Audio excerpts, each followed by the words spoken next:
Hello, hello. So today we're talking about relationships. I upload videos on the therapeutic perspective and the philosophical perspective on relationships once a week on Fridays. I upload every day, but if you want videos only on the topic of relationships, then every Friday there will be a new video for you. Today, I'd like to comment on this page from the School of Life. The School of Life was founded by a Swiss philosopher, Alain de Botton, someone whom I admire immensely and greatly, not only for being a great philosopher, a great author, but especially and particularly for founding the School of Life, which is a fantastic resource in all areas of your life. So if you are not familiar, with the School of Life, then this is a good opportunity for you to browse through their website and learn about all kinds of resources that they have to offer. But they have one page in which they talk about 5 ways to repair a broken relationship. And I want to comment on this and show you how it has a lot to do with the work that we do. So, these are 5 ways to repair a broken relationship. So, first of all, what do we mean by a relationship? Normally, when we talk about a relationship, we think of a marital relationship, like a couple, like a sexual romantic couple. In my work, I differentiate among 3 different types of relationships, people whom I see for therapeutic intervention. Couples are what I call a marital relationship, right? Husband and wife, boyfriend, girlfriend, and that kind of thing. So they're consensual adults in a romantic sexual type relationship. But then we also have siblings or family relationships, lots of sibling rivalry, and you have business relationships. Those are typically partners who started a business together, and yet eventually the relationship became strained and it's affecting the health of the business, employee morale, that kind of thing. About 70% of the people who come to see me for couple type work is of a marital type of couple, and the remaining 30% are roughly equally split between business and sibling or family type couples. But in all cases, there's a conflict between them. In other words, there's a point at which people say, you know what, this is not working. It's a very important milestone in a relationship when both parties acknowledge that it's not working. Somehow it's not working. We need some type of change. So, this is what the spirit of this article is: repair a broken relationship. Once we acknowledge that something is not working, we have a broken relationship. Now, that doesn't mean that people have to split up and go their separate ways, but it does mean that unless we address this brokenness of the relationship or the fact that it's not working, we're going to get into relationship distress, relationship turmoil, and then it can escalate into some really unfortunate problems, and in some cases a really traumatic breakup that for the most part can actually, it can be avoided by taking some of these steps that we're going to be discussing here today. The one thing that I wanted to mention that came to my mind as I was describing this, as some of you may know, that we do a lot of work with A Course in Miracles. In fact, I use A Course in Miracles intensely in my work with couples, with in relationships, because of its implications in terms of forgiveness and everything else. And it's interesting to note that A Course in Miracles came about when Helen acknowledged that their relationship, the relationship that these professors were having, academicians at Columbia University back in the late 50s in New York, she acknowledged that there was so much contention among these college professors in the Department of Psychology that it just wasn't working. The meetings were not working, the faculty was not working together, it just wasn't working. And the famous phrase between her and Bill was, there has to be a better way. And in one way or another, I think that couples eventually come to the position where they acknowledge, this is not working. There has to be a better way. That's a fantastically powerful moment in the life of any relationship. So, in the website, the School of Life, again founded by Swiss philosopher Alain de Botton, you have five suggestions here. Number one, talk to each other. And you might think, well, isn't that the basis of every relationship we talk? But we can all acknowledge that when a relationship is not working, we're not talking. We may have talked in the past as we got to know each other, but we're not talking now. And we might be arguing, we might be screaming, we might be having those sound bites of aggressive comments, but we're not really talking. So notice what they say: set regular time to talk about your concerns. Listen to your partner's full story without interrupting, without reinterpreting everything that they say. I'm adding my own comment, right? I'm not reading everything. Paraphrase your partner's thoughts. This is really important because when a person says, I feel that you don't pay attention to me, I might have heard I might have heard, oh, you're saying that I don't care about you.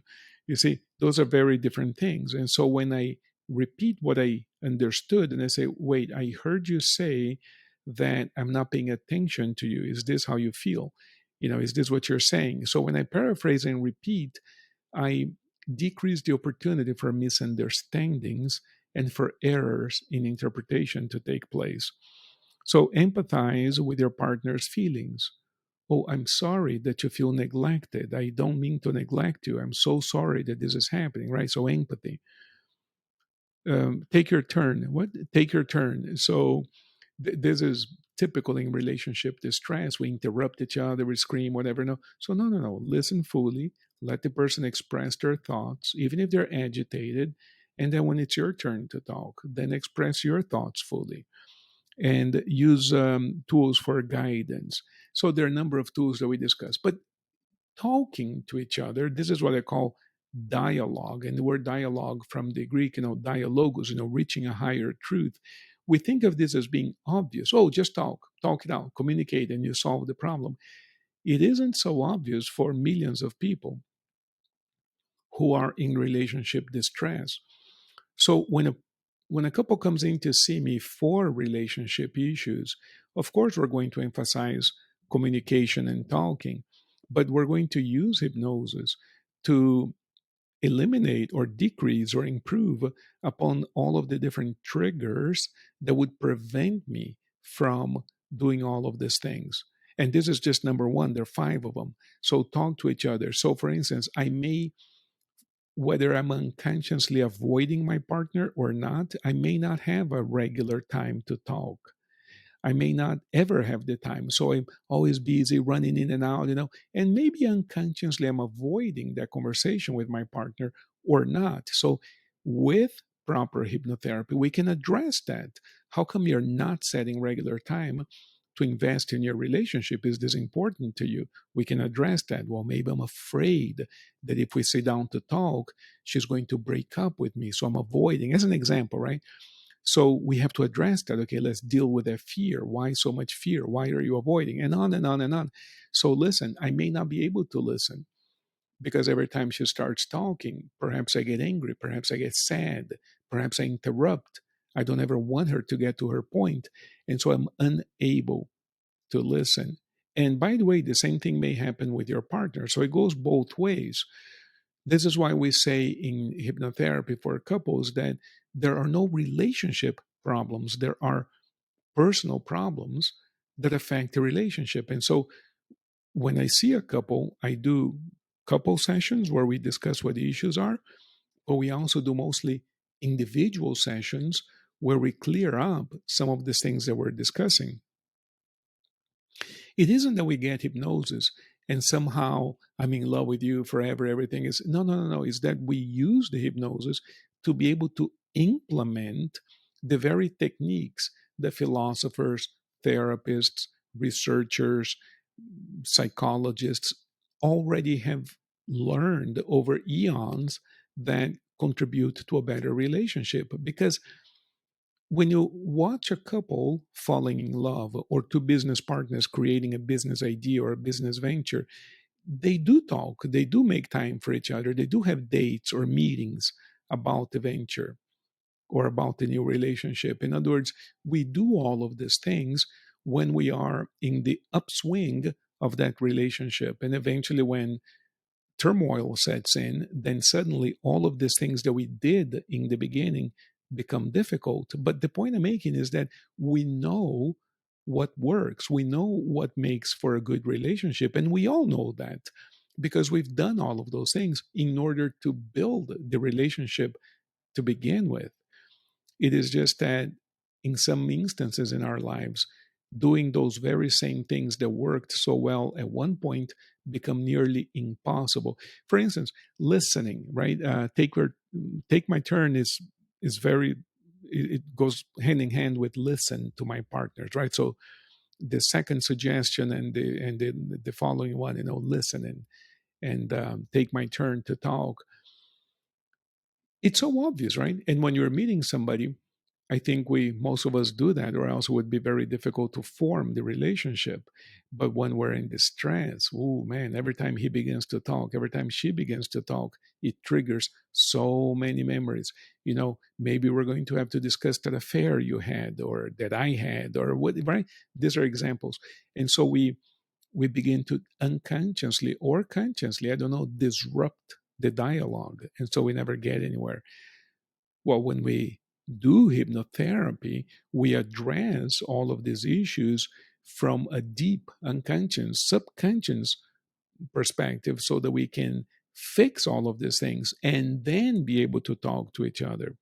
So it isn't that we magically somehow the relationship becomes like, no, it's not that. It's that we begin to talk for the first time in years.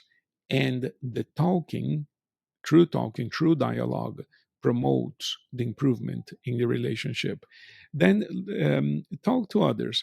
It's very important to talk to others about the problems and the difficulties that we're having because two things happen when we talk to others. I have a whole chapter in one of my books about talking to others and picking somebody to talk with, a rabbi, a priest, a therapist, a hypnotist, a friend. But usually friends and family don't work very well for this because they love you, they care for you. It is very difficult for a family member or a friend to be entirely objective with you. It's not impossible, but it is difficult. Number one, we don't want to strain the relationship. So if I have a friend and we get along and we talk, and I'm going to tell, it doesn't matter if it's a man or a woman, I'm going to tell this person my problems in my relationship, and that person thinks that I'm wrong somehow, right? I'm oversimplifying this because, in essence, nobody's really wrong or right. The relationship is not working. It takes two to tango. But let's just pretend that in this instance, my friend actually believes that I'm wrong. And he or she may not want to tell me exactly what they think or feel because they really don't want to lose the friendship either over something that really is not part of their lives. It's my life, my relationship. And so they may not be entirely candid with me. A therapist will, a priest will, a rabbi will, a spiritual advisor will be honest with you. Some sort of confidant, some sort of spiritual director will be honest with you and will tell you the truth, whether you like it or not. And so, in this book, Awesome Again, I talk about this. We need to pick the person to talk. We need to talk to others. Two things happen when we talk to others. Number one, we unload part of our emotions. There's something about venting that is really, really important and necessary. Of course, talking ad nauseum forever about the same thing not only becomes repetitive and boring for others, but it begins to cement in my mind a way of thinking. So when I talk about a problem the first few times, I feel a sense of relief. But after a few times, or maybe after once or twice, talking about the same thing, again, it's not that it bothers your therapist or it's not that. Is that now I'm beginning to memorize the story and invest a bunch of neurological connections in my brain about that particular story. In essence, we begin to believe it, and that becomes our new reality. So we don't want to repeat the same story too much because we end up, it becomes a self-fulfilling prophecy. We begin to make it true, even if it isn't true. We begin to convince ourselves that there's no escaping it. But initially, we get the benefit of venting. That's one benefit. The second benefit that we get is the opportunity for true perspective, for true feedback. Hey, listen, John, I think that, you need to apologize to your wife. I mean, having an affair wasn't cool, that kind of thing, right? So you get that feedback, that that that strong suggestion of certain behavioral things that would most likely account for a better relationship. And again, making up the affair story, but I'm giving you an example. The feedback is really important because this might be an obvious example, the affair, but remember that we all have blind spots and we don't quite notice what we're doing there that may be irritating the other person. So it is important to get the feedback. Acknowledge your differences, number 3 on the screen. It's very, very important, because we all think by definition that we are right. In other words, we do things this way because that's the right way to do it, because that's how I do them. We're all egocentric, and that means that we're all at the center of our own universe. It's an obvious thing.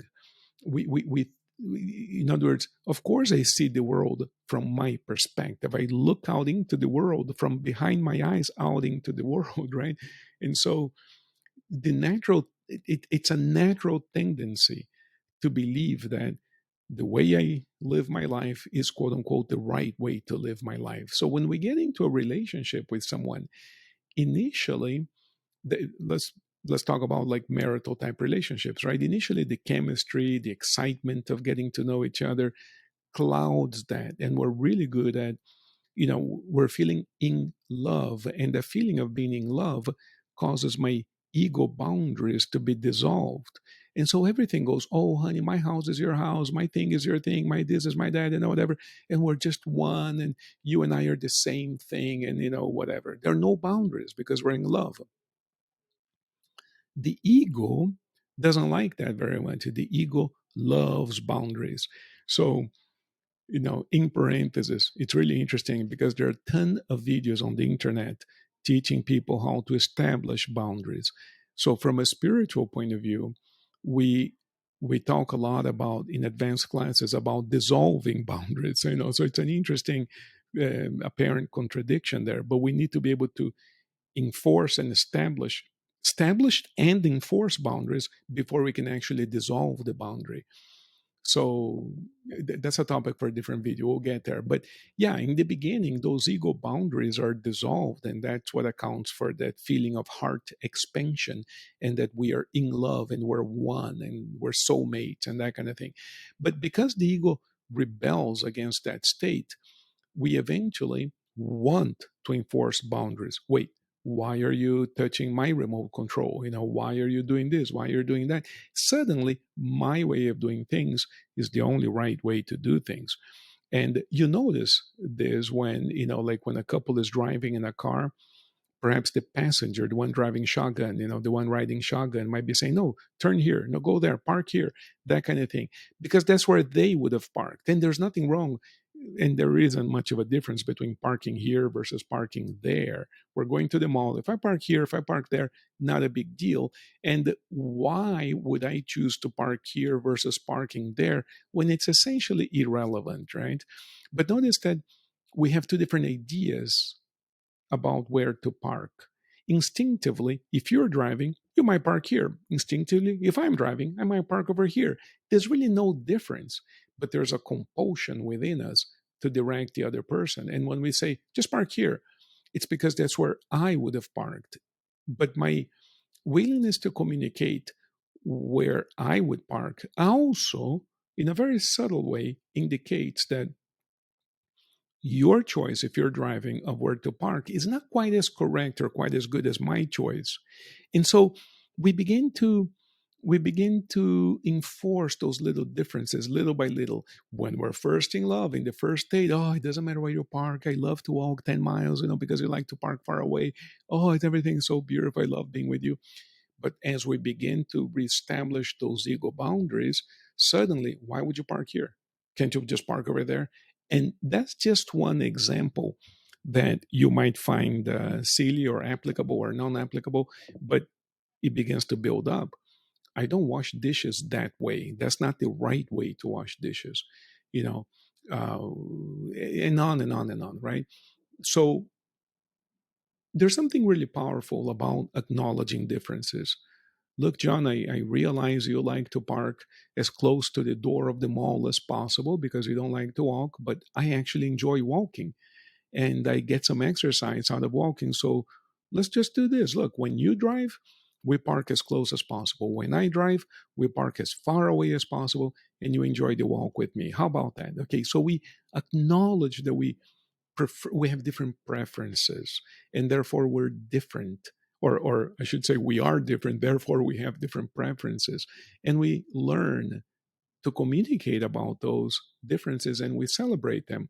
Look, we alternate. The days you drive, we don't walk as much. The day I drive, we park across the street and we walk way more. How about that? So we celebrate both.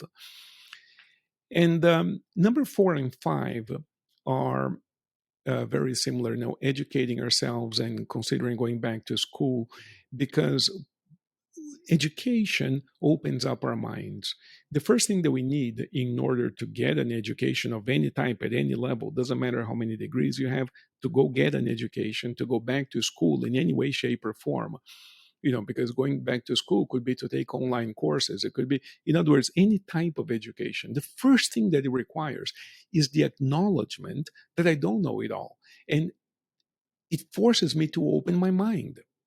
You see, so when you take classes on dating, when you take classes on relationship styles, communication, whatever, you're acknowledging, okay, I don't know it all, I don't do it all right, and I'm going to open myself to the possibility of learning more, and this will benefit the relationship, an open mind, because educating myself, going back to school, opening my mind up goes right into number 3. You see, now I'm able to acknowledge our differences and celebrate our differences. And guess what? We can actually talk about this. We can discuss our differences and learn to celebrate our differences. And also, as I'm getting that education, I'm talking to others about what makes this work. You see, so these 5 ideas make sense. They work. They've been studied. They've been proven to work. The question is that we have trouble doing those kinds of things. And that's where the hypnotherapy comes in. It's not magic. It's that, look, we're going to talk about this. And the very fact that we're talking about this, we're in number 2, right? Talk to others. So you're talking to somebody who's objective, who's totally objective, is not a part of your life. It's your hypnotherapist.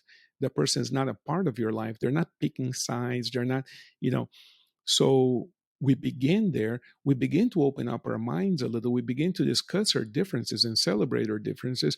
And where it is impossible to do so, but if the person wants to change their minds using hypnosis, we can accomplish that.